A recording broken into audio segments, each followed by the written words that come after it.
ごい大雨。困ったわね。そもそも昨日終わるはずだった仕事をどうしてあの人たちは今日まで引き延ばしたのかしら。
私に報告か？聞こう。ふむ。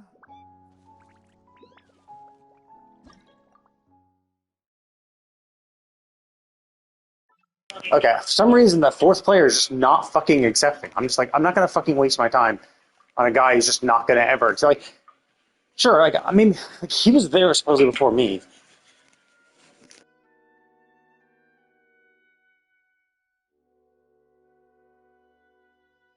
So, like, he should have been able to.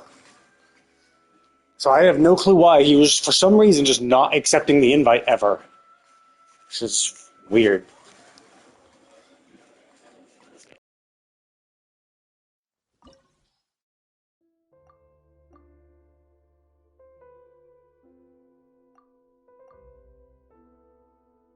Yeah, basically what I'm doing now is I'm fishing for co-op sessions because I don't want to be the host. Being the host sucks. It's just, there are no advantages and only disadvantages for being a host. It's because it's like, oh, hey, by the way, do you want to be stuck?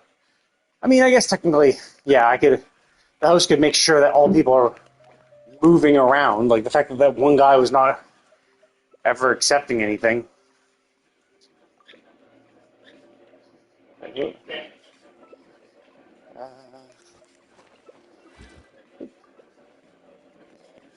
海を泳ぐ魚でさえ進む先を決められるように、生きとし生ける者の意志はすべて尊重。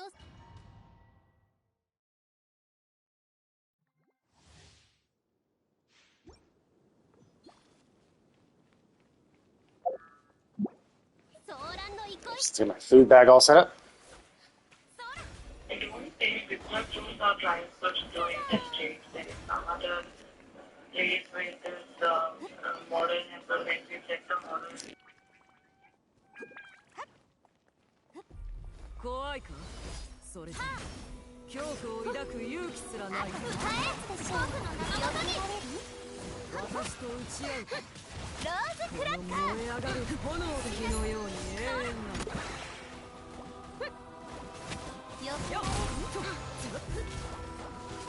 少しはまともになってきた。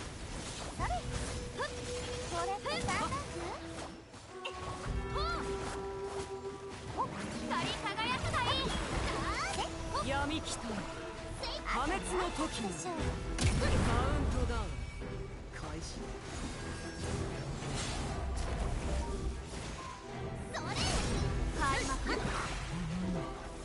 認めはしない。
焼き尽くしてやる。僕の元に届けるといい。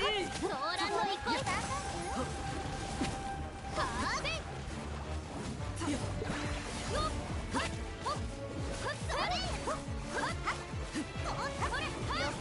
ここより戻る。貫く。そこ。深海の活動。光り輝くがいい。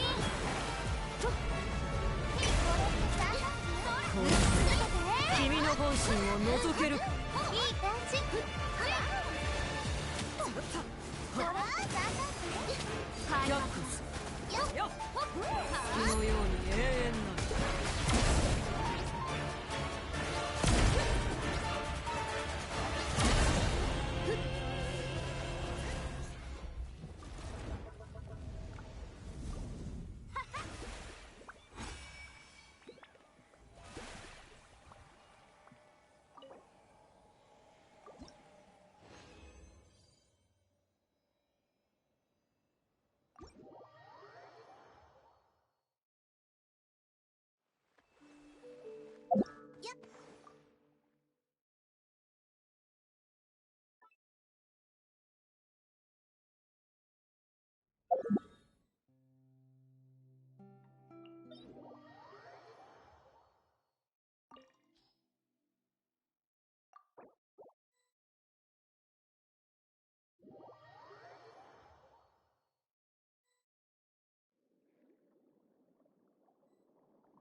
みんなを守るからね。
貫こう。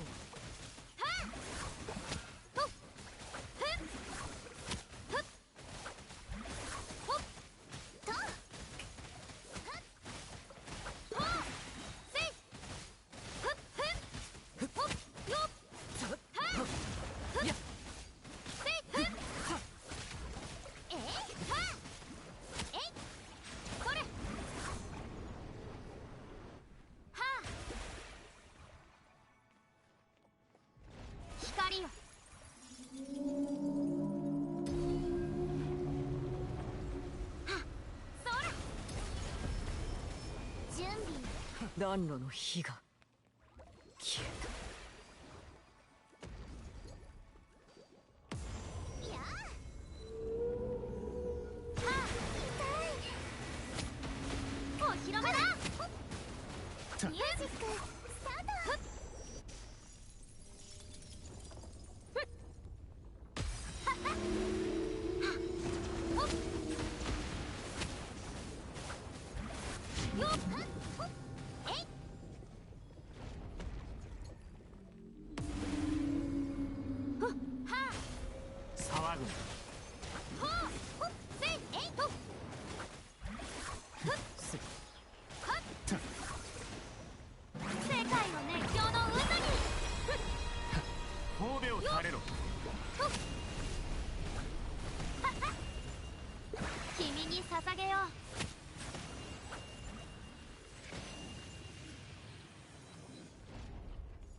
冒険も商売もチャンスは一瞬なの。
ひゅっくらえ冒険逃げ道はありません。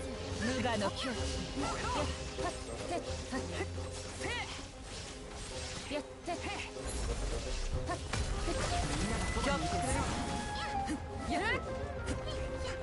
見切りました。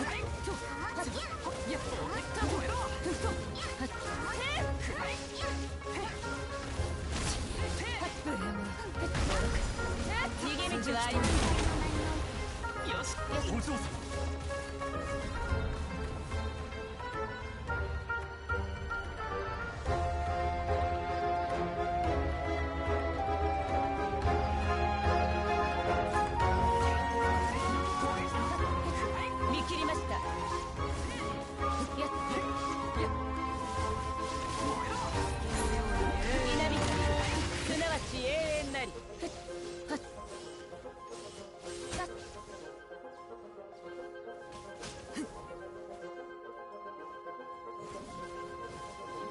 逃げ道はありません。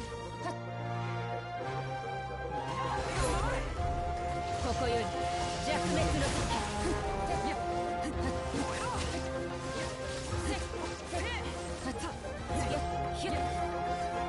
見切りました。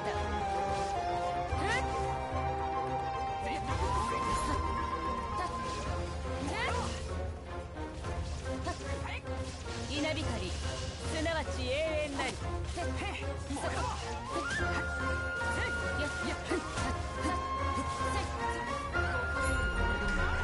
きの雷。権限。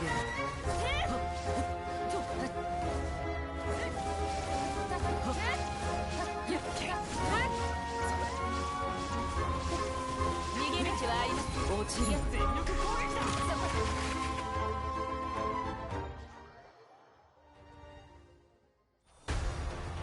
ここより弱滅の時。見切りました。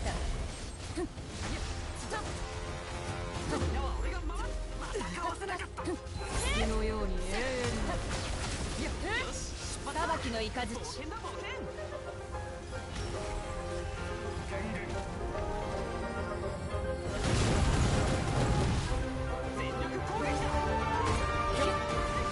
見切りました。ここより無我の境地。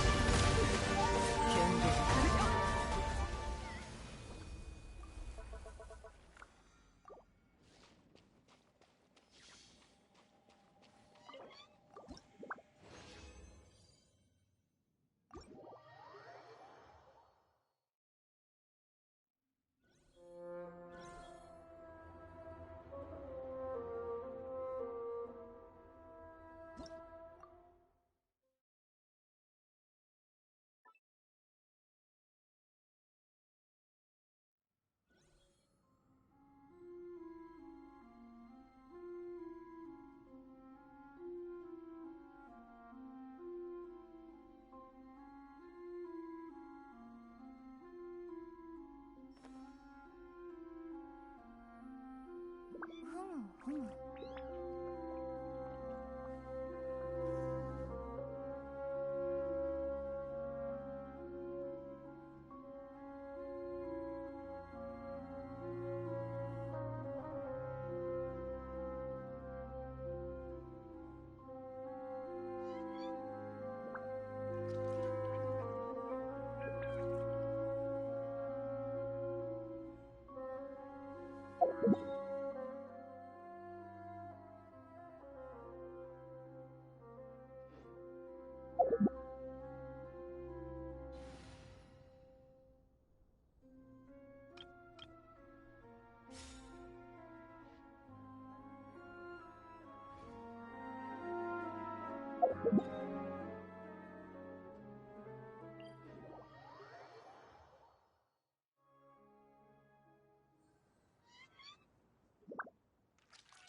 I think I've done all the Fontaine dailies. I think I've done all the achievement-related ones.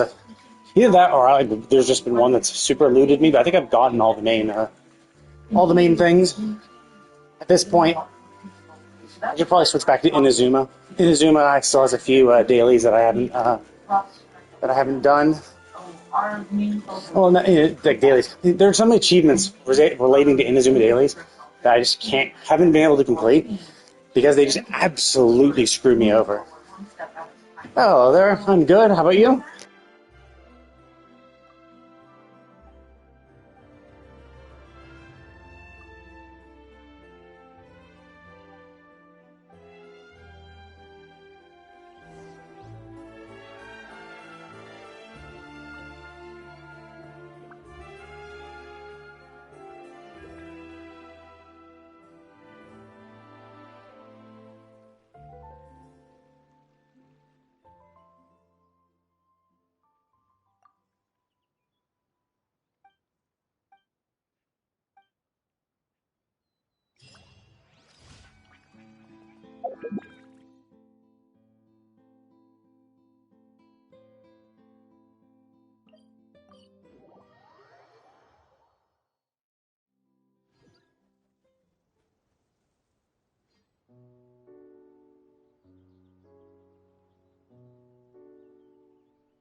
Oh wow!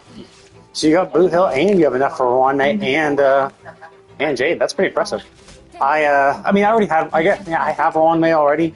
I'm skipping out on Boot Hill, and I'm like, damn it, still a little too close. But I'm gonna get Jade. I want Jade. I have a pretty good mono quantum team, and like Jade is just a general good erudition character too. But like my mono quantum, I think I have every quantum character they have. So like I have my Shui Yi, I have my for Blade, interesting. Does she have much play with Blade? Oh well, yeah, because she can do her skills a buff of some sort. I forgot. I think I looked up what her skills and burst did. I forgot what it was though. I think had like an HP reduction thing, which so I guess that would work very well with Blade. Not only does it buff him, but it also reduces his HP, which should trigger his talent for HP up and downs. I think. Well, but I also don't have Blade either, so it's like, I don't have any. I don't see. Do I have any? Oh, well, I guess technically. Oh yeah, I guess Aventurine was the first male limited time character I actually got. For like that, I actually like tried. Obviously, we all have Dr. Ratio if we were playing back then, but I don't count him because everyone got him free. But, like Aventurine is the only one I actually pulled on.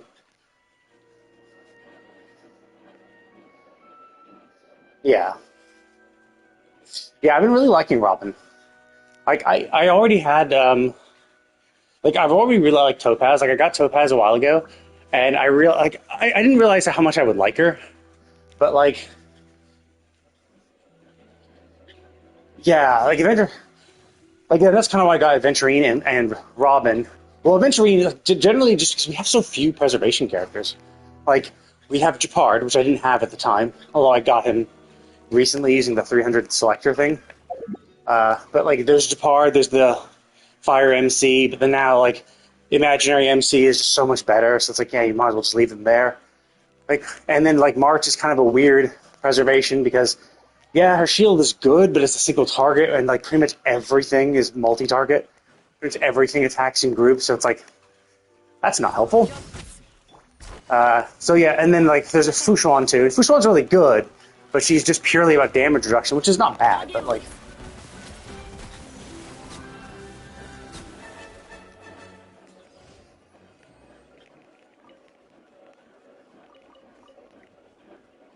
I mean, Firefly was nice, but I didn't really care about her. I mean, like, obviously when she died, when they showed her get stabbed, like, yeah, that's sad. Like I hate her or anything like that, but like, I just didn't like. I didn't care for her that much, and someone was like, "Oh, like so all the like the fanaticism when Firefly was coming out, or like Firefly's coming out in the next patch, and even like before the leaks were already saying that this coming patch would be her release." I was just like, whatever. Like, I'm fine not getting her. I'm more into Jade. Jade seems more useful. Yeah, me too. I think Robin's prettier. I mean, obviously that's not like the only metric, but I do like her design better. Firefly is nice, just kind of a general girl next door type vibe, but and I just don't care about the whole Sam thing. It's like, I mean, it's interesting. It's definitely interesting,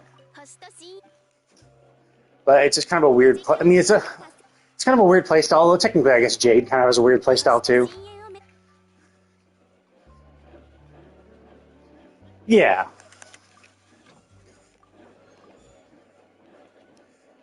Definitely, Firefly definitely feels more like a Mary Sue of the two. Because, like,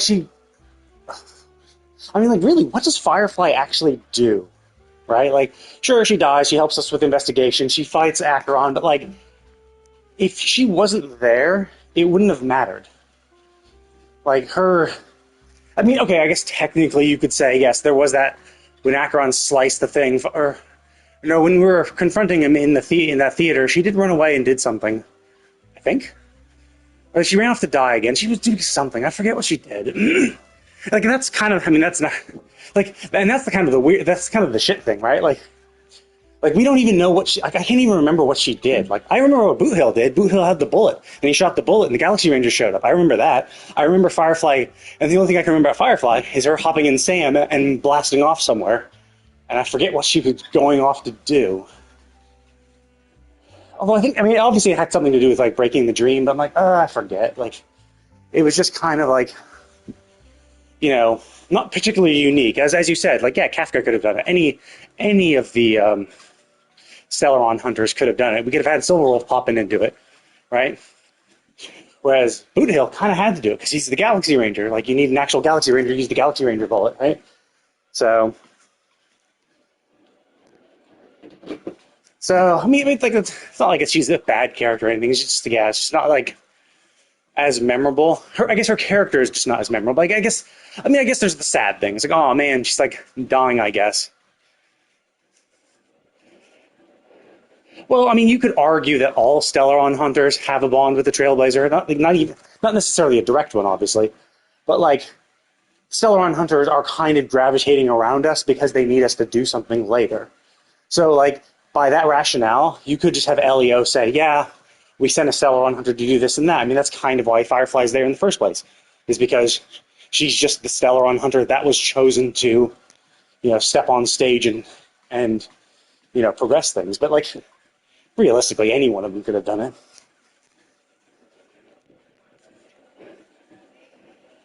I think she just didn't get enough, she didn't get enough time. Like, we did have that time with her in the beginning part of Penacony, but, like, it didn't really flesh her out that much other than just kind of show how sad she is. I mean, her, like, existence is, like, the disease that's going to slowly have her fade out of existence. Yeah, that's sad. And her getting stabbed was sad, but it's like, like, we didn't really actually learn much about her, and that's kind of the problems. We didn't learn enough about her to care that much, and then she was stabbed, and then she had to disappear from the stage for a bit, because, she had to, be dead for a while. And so it's like, cool, like, all the connection they were trying to build was built a little too slow and not strong enough, and then she's gone for a bit, so we kind of forget about her. And then, of course, there's the huge difference between patch 1, and then, like, we have a patch. So it's like 6 weeks until the next continuation of the story. And so, was she even in 2.1? Like, she died at the end of 2.0. And I think the end of 2.1 was we see her. Oh, look, Sam's her. Like, that was the reveal, right? But, like, that means we had 12 weeks, essentially, where we didn't interact with her at all, right? Like, we had, if you did 2.0, like, all week 1, right? and you do the entire story of 2.0, then she's dead. And then you have to wait 6 weeks till 2.1 comes out, and most of the entire story of 2.1 was just, she's not there.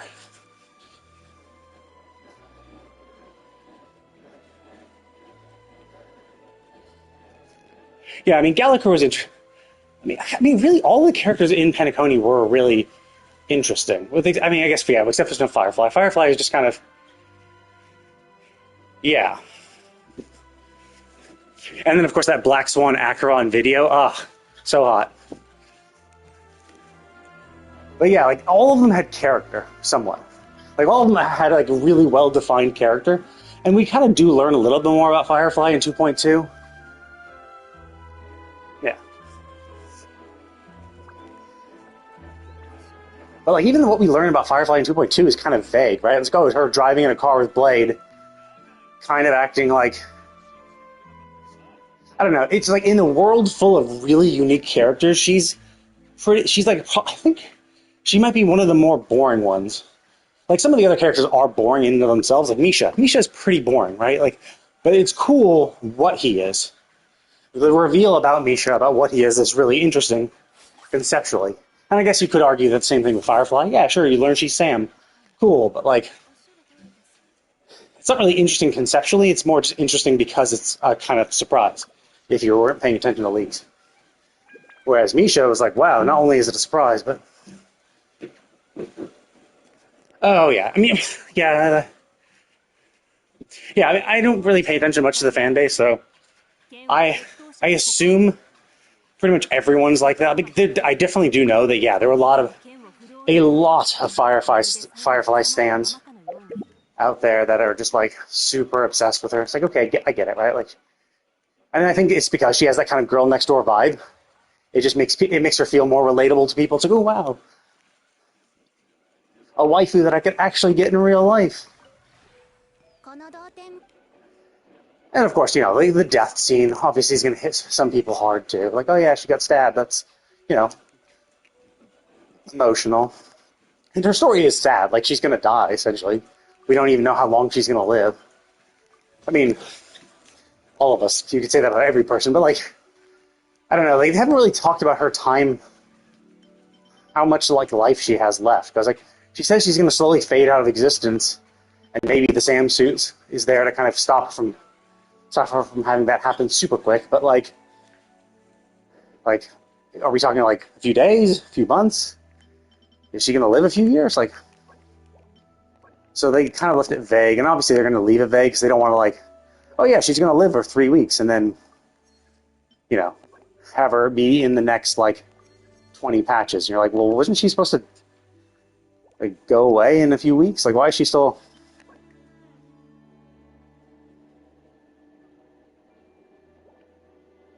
I don't know. I mean, I don't think Blade is that interesting. I think he's just like all the other group members, except he became Mara struck, and now he's just kind of like undying, and he wants to die. Like, it's happened before. There's been a lot of like self-destructive types, like the immortal types.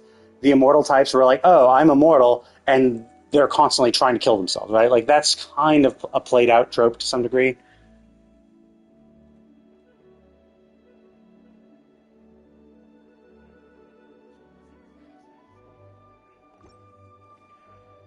So it's not super new.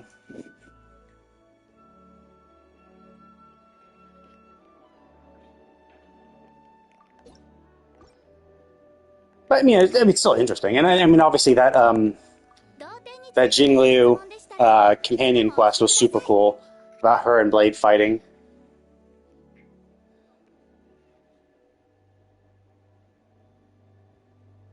No, I don't even think that was the thing. I think it wasn't that she used him as a sparring dummy. He was trying to die already at that point. He was still trying to die. He wanted to die.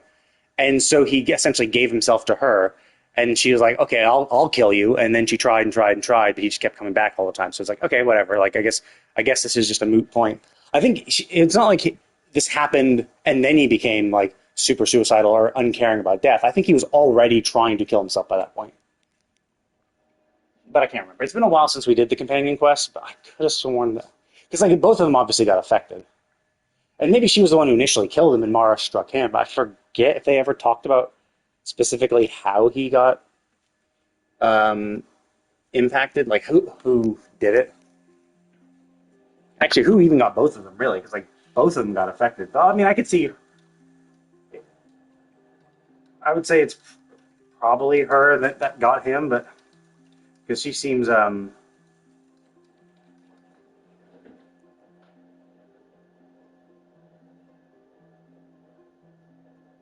Was he resentful? I don't think in that fight he was actually resentful though. Like I don't like when when he popped up, like he obviously hated Dan Hung or Fang, right? He did dislike him. Oh yeah. It was during that experiment. Okay. But he obviously hates Dan Hung, but I don't think he actually hated Jing Liu. I think he was just like, come on, kill me. Like, because like the whole intro to their fight wasn't like them at each other's throats. They were just like chilling and chatting, and they're like, okay, yeah, you want to try again? Let's just try again. It felt more casual than that. I don't think he actually is that emotionally invested with her, and I don't think it's like because he's just gotten bored or sick of it or something. I don't think he's ever been that impacted.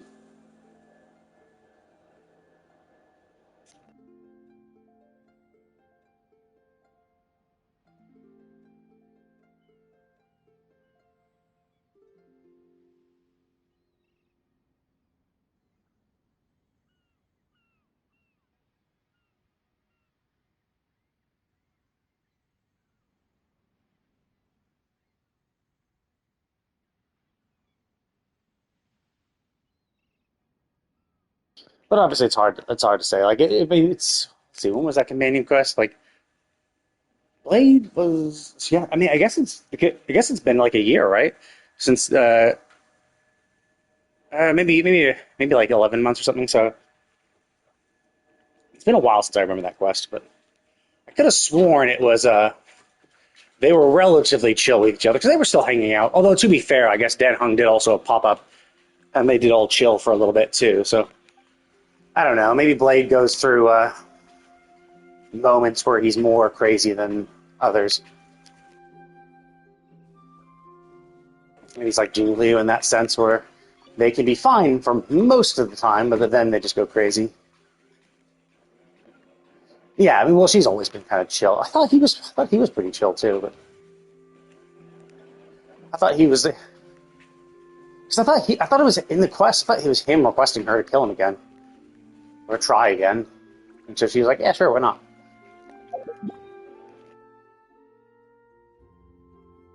Yeah. The whole Mara struck thing is kind of weird. Like I don't quite understand it. Like obviously I understand it's the overflowing of Yaoshi, the Aeon of Abundance. So they are immortal, but like I don't know exactly what that means. Obviously both of them have kind of gone crazy, respective.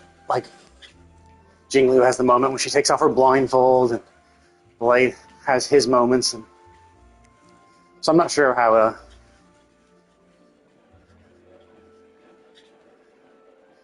yeah.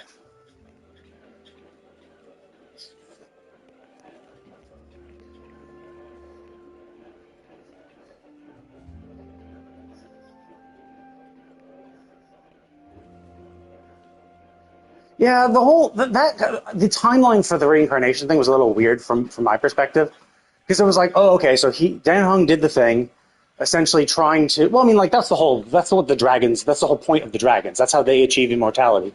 And I think it's an interesting point the way they do it. Like, so all of them, so all the long-lived races had their own like gimmicks. Like some of them, I think the Foxeers are just long-lived in general, but like not immortal. And the dragons were the only actually like technically truly immortal tribe because they can just be reborn over and over again. And I think that's actually in line with some Chinese philosophy. But the whole point was the interesting thing about that method of reincarnation meant that, as a punishment, yeah, that was stupid. The interesting thing about the way they do reincarnation was that if you die, you're dead, right? You're immortal in the sense that you have an unlimitedly long life as long as you do the reincarnation. But if you die, you're dead, and you can't reincarnate. So it's like, yeah, the dragon race is constantly getting diminished as they go out and die. If they die from other causes, then the dragon race will eventually go into extinction. And so that was the interesting thing about what Dong Heng was trying to do. He was trying to essentially give them the ability to reproduce, or essentially be able to propagate the race, because they were slowly heading towards extinction, bit by bit. But yeah, as a punishment, that seemed weird. But I mean, it's not like it was weird particularly, because it was chosen as a punishment because essentially the people in charge were trying to get his power. They were trying to say, okay, you're an asshole, you have to be punished, but you have too much power, and so we can't kill you, we need that power. And so the whole point of reincarnation was essentially them trying to be like, okay, we're going to reincarnate you. And I think the whole point was that the Bailu was like, okay, we're going to reincarnate you, and we're going to siphon all your power into this person, to another person, so you could go off, and we don't give a shit about you anymore. But we can use the reincarnation process as a way to siphon off power to this person, who will then control, or who will then use that power to not suck, and not do the horrible things you did. And it just didn't work. They were only able to get a small section of that power. Now, what's super weird is, okay, so they did that, they failed, they weren't able to get all of Dong Heng's power, or Dong Feng's power, into another body, but then why the fuck would they just let him go? Like, okay, so it didn't work, he still has some power, but he's still a sinner because of his past life, which is kind of weird because it defeats the whole purpose of, reincarnation absolving you of your sins. But then, like, he's still chock full of power. Why would you let him leave? Like, let's see. Dan Feng. But, like, yeah, why would you let him leave? Like, he has all this power. Like, you just let him leave the Lo Fu. And I guess it was probably Jing Yuan who was like, okay, he's my buddy, he's my old buddy, I'll let him do what he wants. He probably pressured. It was probably Jing Yuan who, allowed him to sneak off. But yeah, it was kind of weird because it's like, obviously there were some power dynamics in play. And with, Dan Feng being the only one who could, like, open up their ancestral home grounds, whatever, it's kind of weird that they let the only person who could do that leave.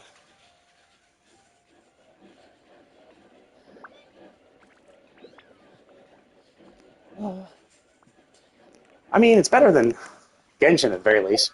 Sword users in general in this game feel just so weak, which is sad. But actually, I mean, although Chlorine is pretty cool. Chlorine is pretty strong.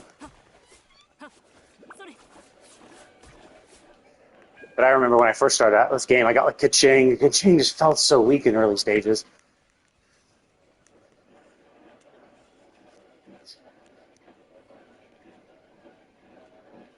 But that's oh yeah, what's up with Rhea Thessaly? I thought he was pretty cool. I liked his aesthetic, but he was a guy, so I didn't want him.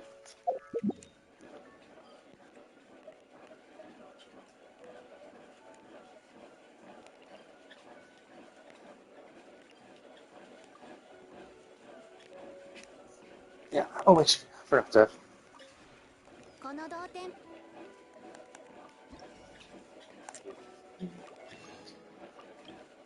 Some of these.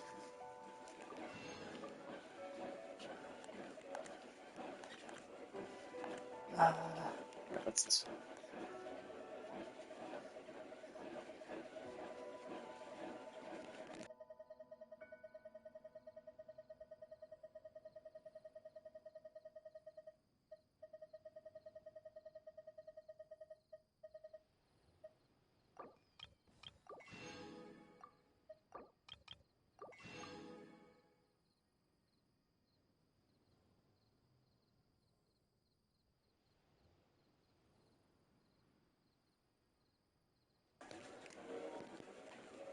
I mean, I think he has some leg. Well, actually, no, he's mostly a fist guy. Like, I mean, I think it's just purely aesthetic. Like, he's not really exactly the first fist fighter, because technically Heizo also uses his fists as a catalyst, so they have made catalyst users be boxers, essentially. But you're also thinking, I mean, this is a Chinese company, right? Like, you think a Chinese company is really going to like know the ins and out of all the martial arts styles, all the fighting styles? I mean, I would find that very hard to believe. I mean, maybe they are. Like, obviously, any one of the developers could just be like a really big boxing fan who's familiar with, various types of boxing. But, like, I still think that would be a stretch. Plus, there's also, like, the idea, like, boxing in general is fairly basic. And I think also by limiting yourself to that, it would just kind of make the animations kind of harder it would restrict their animation choices, like how the character would fight. Right? If you're like, oh, I can only do these French boxing. But yeah, like, realistically, yeah, like, if you're going to animate it, you could do anything. Well, yeah, but, like, you say as American as possible, but, like, he is, like, so many just American stereotypes, which is, like, that's a huge difference between American stereotypes. Like, you can just watch a few Westerns, and essentially you can make Boot Hill's design. But knowing a specific fighting style within a boxing subset, like, even boxing, like, so if you ever, like, watch Hajime no Ippo or something like that, like, they show all the boxing styles there. Like, they show a bunch of boxing moves there, and it's like, there's a fuckload of moves. And then there's just, like, so many types of martial arts. Like, there's Muay Thai boxing, and like, Japan has its own, martial arts style. China obviously has theirs too. I mean, there's, like, Judo and Aikido, which is, like, more wrestling, but, I mean, still unarmed fighting combat. I think China has a bunch of unarmed type fighting too. And then there's, like, boxing, but there's, like, not even just American boxing, but, like, there's all sorts of pretty much every country, has a style. Then there's Krav Maga too. I mean, like, there's so many types. Like, that's kind of more, I wouldn't say niche, but I would just say it's definitely more. Yeah, I played the last closed beta test, and I actually got that guy. He was pretty cool. And he was pretty. He was a fun guy to play. But, I mean, it's not beyond the realm of possibility to include someone like that later. Like, they've essentially just kind of already let us know, hey, by the way, if we do a Catalyst user, we can do whatever the hell we want. Like, so it's like with Catalyst users, they have a lot of, like, there's the Catalyst users that are pure, like, caster types. So it's like, okay, they're going to be more casting. But then, there's definitely been those Catalyst types where, like, no, we're going to, like, make them the furry? No, he's a main DPS.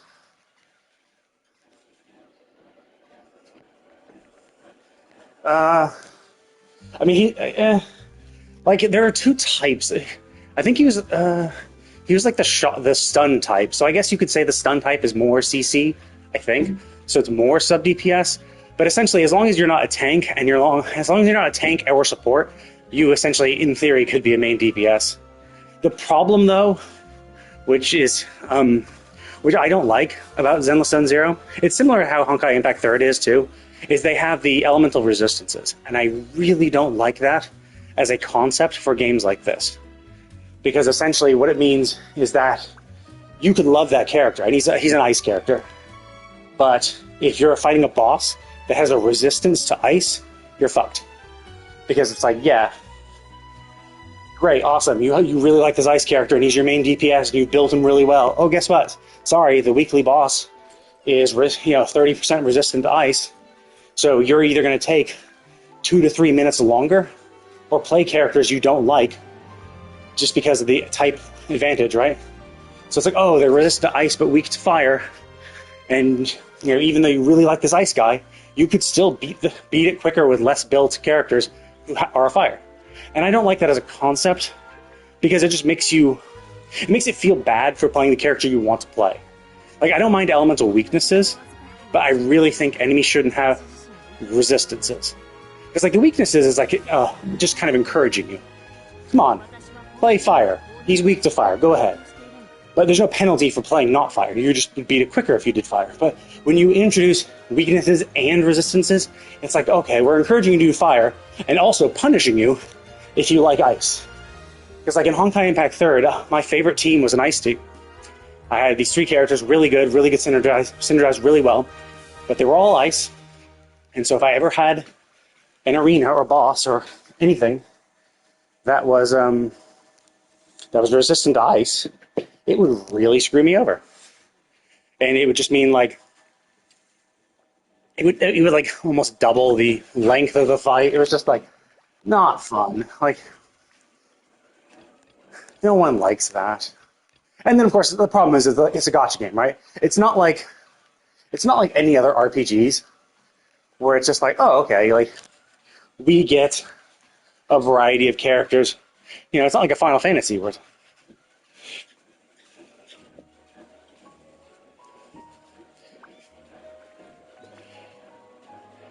I think it just I mean, One Piece. One Piece is so varied. They have like pretty much every single fighting style. But yeah, like in Symphonia.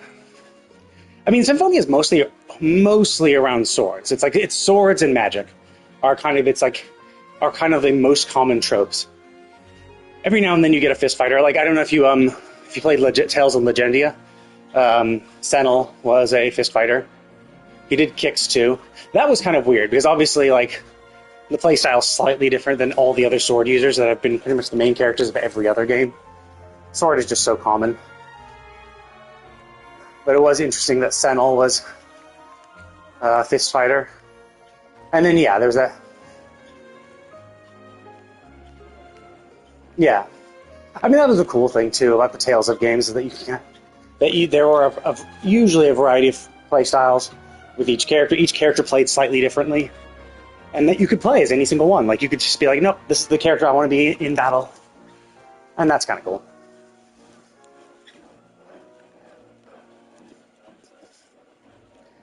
Yeah, I know, I don't know if you played Wuthering Waves, but Wuthering Waves has a few gun users. And the gun users in that game feel pretty fun to play. They have some interesting little gun moves. Although I've mostly focused on Chixia, but...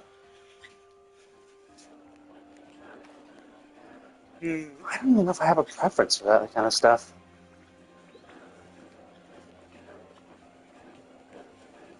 I guess if it's an action... I don't know, like, if it's action combat, I generally just shy away from magic, because I'm just like a hoarder. So it's just like, oh no, like, if I use magic, my magic goes down. That's why, like, in early Tales of games where you have the TP gauge, and you're just like, I would be so reluctant to, Jesus Christ, S4, I didn't win. I'd be so reluctant to use, like, spells and stuff and TP and actions, because, like, my TP went down, no! Like, I gotta save that shit. It's the same for, like, magic. That's why I really liked in more recent Tales of games, rather than actually using TP, you just use, like, points, or you use, like, you have a separate gauge, and you just have to do actions in battle, and then you can cast your spells. I was like, oh, that's cool, because that means, like, I can just cast spells unlimited. I can cast as many spells as I want whenever. Like, yeah, sure, I have to work around the mechanics. But I like being able to do that. Although some of the spellcasters are in Tales can be a little rough, because if you keep getting interrupted, that kind of blows. But yeah, I got Yunlin too, but I only got Yunlin to the first level. So I'm running Havoc, MC, Yunlin, and Verena. And so despite saying that I really like gun users, I don't actually have a gun user on my team. In fact, even the second team that I'm starting to build out, I did actually get a Calcharo. It was actually Havoc MC, Calcharo, and Verena. And realistically, I should actually probably just swap Havoc MC and Calcharo. But I only just got to level 40, or whatever the adventure rank is called. Pioneer rank. I got to Pioneer rank 40. And so because I got to that, I can just like...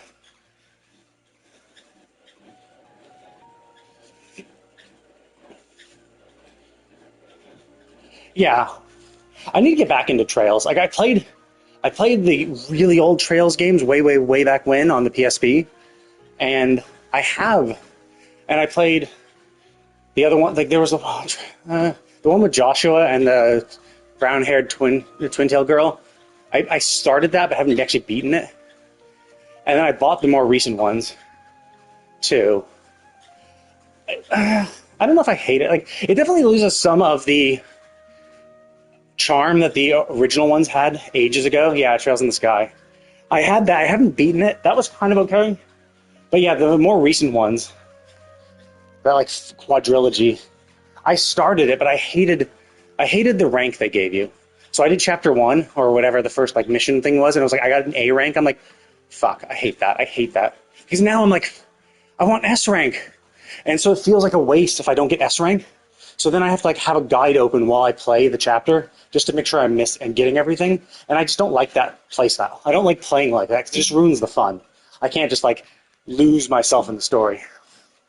Yeah, Cold Steel. I started chapter 1, and then once I got an A rank on that, I'm like, and I still bought the remaining one, so I just need to get back into it. But I wanted to beat the first Trails of the Sky game, because I have Trails of the Sky 2 and 3 as well, but I haven't beaten them or even played them, because I was like, well, I want to beat the first one, then beat that, then I'll probably go into Trails of Cold Steel and try to beat those two.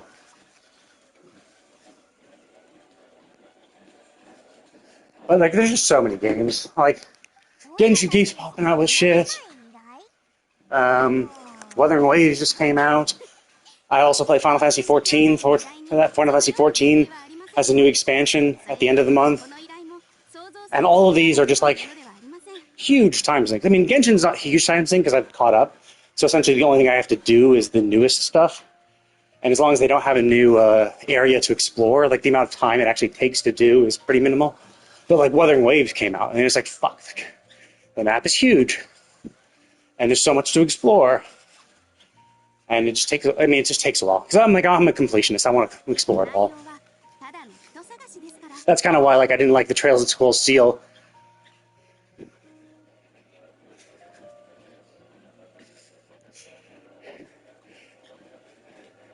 Yeah, Tsunderes are a little overplayed overall. Maybe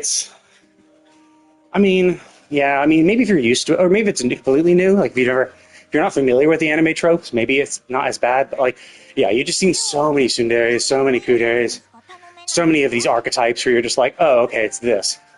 Right? But generally, I mean, like, as long as they don't let the character's personality get in the way of the story, then that's fine. What I find kind of annoying is when you get these characters, they're like, oh, okay, this character acts like this.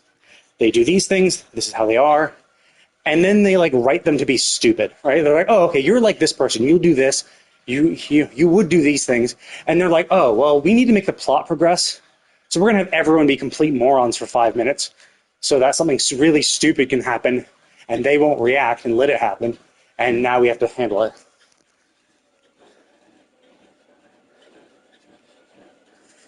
Well, it depends on the mage. Like, a mage isn't necessarily a healer.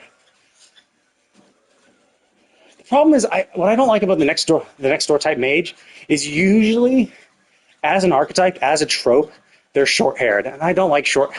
I prefer long hair. Usually, if you get that next door mage type, they're short hair. But yeah, so you like the Megumins.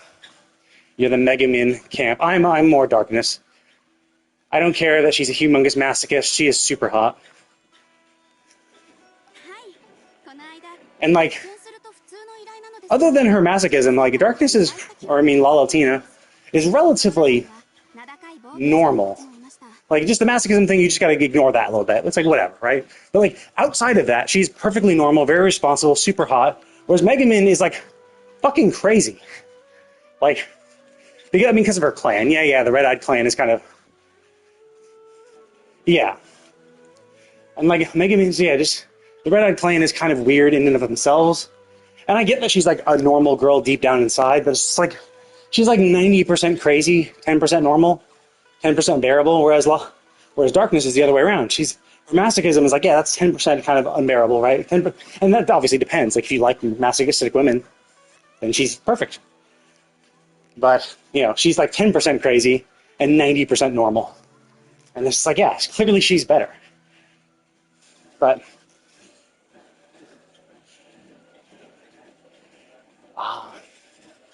So like Shirley from Legendia, who is essentially a healer, but then goes completely psycho and tries to destroy the world because she can't have Sentinel.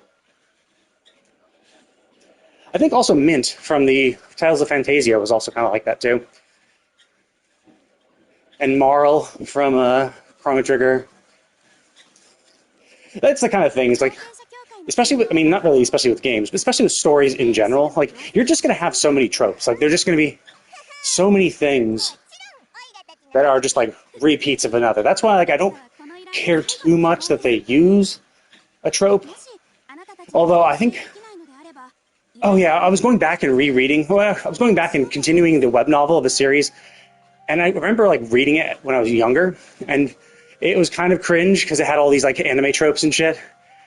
But it was like, you know, when I was like young, so I wasn't used to them. And now I'm going back and reading the continuation of the web novel, and I'm like, God damn, like now that I'm an adult and I've seen these tropes so many times, it is even more cringe.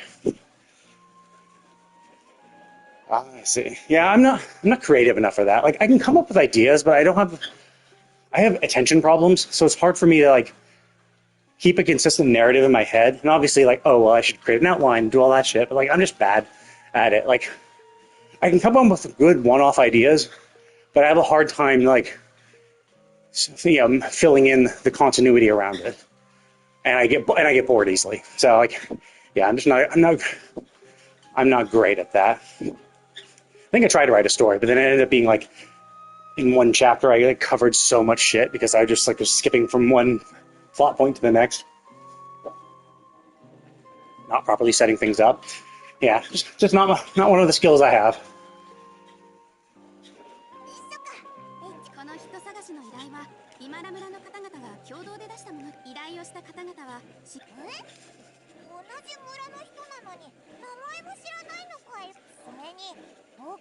But yeah, like I have so many games in my backlog. It's crazy. I definitely want to get back to the Trails ones. I want to finish Trails of the Sky. I actually kind of want to go back and play Final Fantasy 1 through 9 in chronological order, because I know I went back like 10 years ago and beat 7, 8, and 9 again when I bought them on the PS Vita, because you could play PS1 games on it, and it was super awesome. I actually had Final Fantasy 1 through 9 on my PS Vita, but I beat 7, 8, and 9 like that, and I was like, oh. Or maybe I went in reverse order. I went 9, 8, 7, and I was going to go 6. But I'm like, you know what? It's been so long since 7, 8, 9. And with 16 and 7 Rebirth kind of reinvigorating everyone's kind of love of Final Fantasy and wanting to go play the old ones, I've seen a lot of people playing, you know, all of them, like 1 through 9.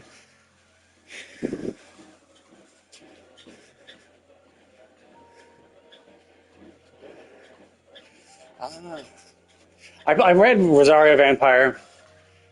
That was pretty cool. I heard of that Ironokun. I think I read the first chapter of it, but I think it was a little too slapstick for me. I think I'm kind of done with the slapstick comedy. I've gotten old. I'm too old to appreciate it anymore. I've just seen it too many times. It's just kind of really played out for me. Not that it's bad or anything.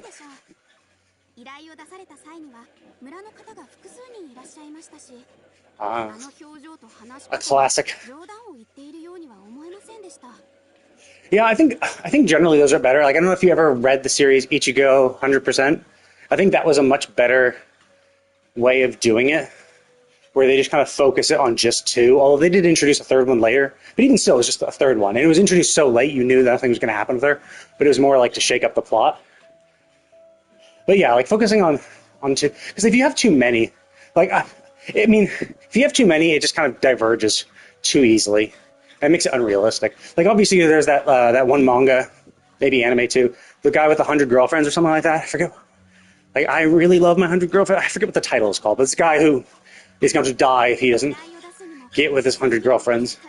And obviously, it's a slapstick. It's supposed to be funny and slapstick comedy-wise, and it was good and interesting in the beginning, but they just kept adding new characters, and it was just hard to remember all of them. And of course, like, the more characters you add, the harder it is to flesh out each individual one.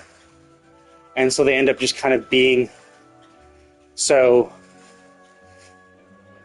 I don't know, it it got boring for me. I mean, I did read like 50 chapters, so it's not like it was super bad, but like I think at that point I was just like, I'm kind of done. Like this is just, it's getting too silly. But yeah, it's tough.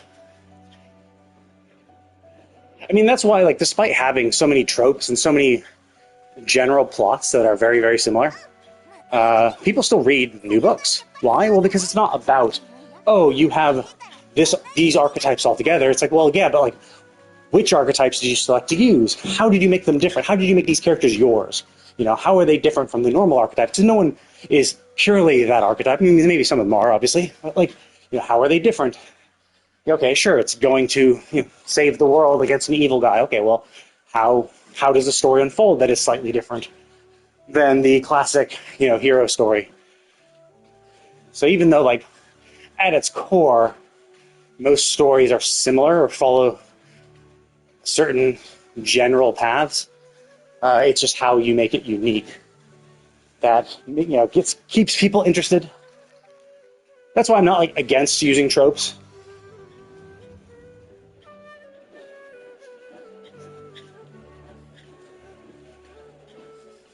Let's see. I'm not so far as Yandere, but just hopefully it's not too violent. I think that trope is kind of bad overall. It was very common back in the day, like Love Hina, that type of violence where it's like, oh, he did something wrong. Oh, let's punch him to the sky or let's slap him. It's like, I find that a little cringe. I think it generally teaches bad, not morals exactly, but it's definitely a bad. Yeah, cool. Like, yeah, as long as that, because like it plays out too. You see it happen too much, and it's just like it's reinforcing very negative stereotypes. Like you shouldn't be violent ever. Like violence should never really be the answer. Like unless something drastically bad happens. Like the type they were just always like, oh yeah, let's just beat up on the guy. Ha ha ha, that's funny. It's like no, it's not. Like that's kind of fucked up. Especially like in Love Hina, where it's like most of the shit was just, I mean, it's the lucky Skebe type things where it's like, oh, whoops, like I slipped and I fell into the bath. Oh, okay, well, let's beat the shit out of him. It's like, what? Clearly that's a disproportionate response here. And again, it was used for humor, and it's like, that's just bad. Yeah. Cool, yeah. At least it's healthy. Like, yeah, there's also, I mean, that's a classic villainous trope, not like the main characters would do this, but like, yeah, where it's, I mean, the general, oh, I can't beat this person, so I'm going to bring them down rather than better myself. Obviously, that is human nature. I'm not against people doing that in stories, because like that does happen in real life. I do understand that, but it is nice when you see the when you see rivals, you know, try to one up each other by doing better themselves. Like, you know, that's the kind of thing I prefer seeing, because it's not as negative.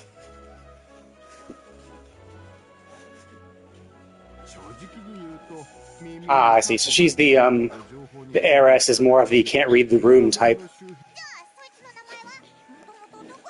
which I guess is common.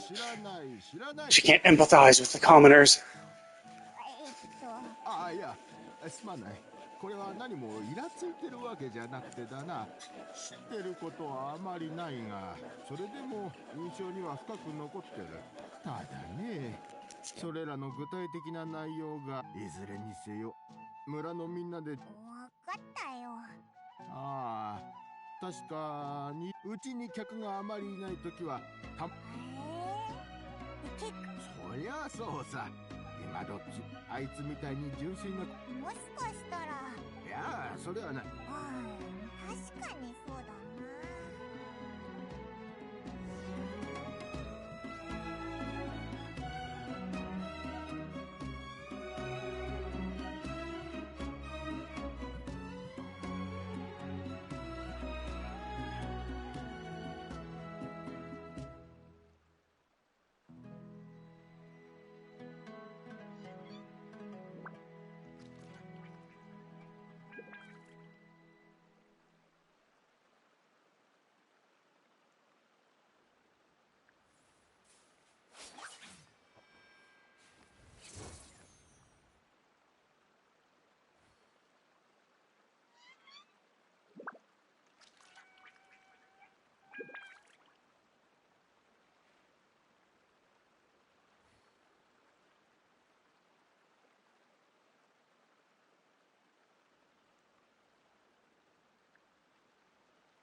Okay, well, it was nice chatting with you, but my lunch is about up, so I'm gonna have to head on out. But I stream pretty much every day for the most part, at least Genshin, because I have to pop in and do my dailies. So I usually do that when I'm walking on my treadmill during my lunch break. But so if you're ever available, you can pop on by and we can chat some more about storytelling and more Honkai stuff. Obviously, Honkai is getting its patch this week or next week? I think it's next week. So that'll be interesting to see where the story goes. What will happen with Jade and Penacony.